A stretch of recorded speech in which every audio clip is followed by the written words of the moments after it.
আশা করি সবাই ভালো আছেন।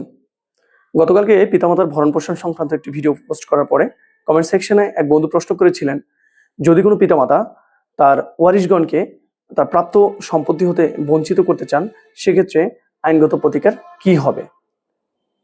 এক্ষেত্রে বলে রাখা ভালো, মুসলিম উত্তরাধিকারী আইন, মুসলিম ইনহেরিটেন্স ল অনুযায়ী কোনো পিতামাতা তার ওয়ারিশের সম্মতি ছাড়া 1/3 জমি উইল করতে পারবেন। তবে পিতা মৃত্যুবরণ করলে তারপরে ওই উইলটির কোনো কার্যকারিতা থাকবে না।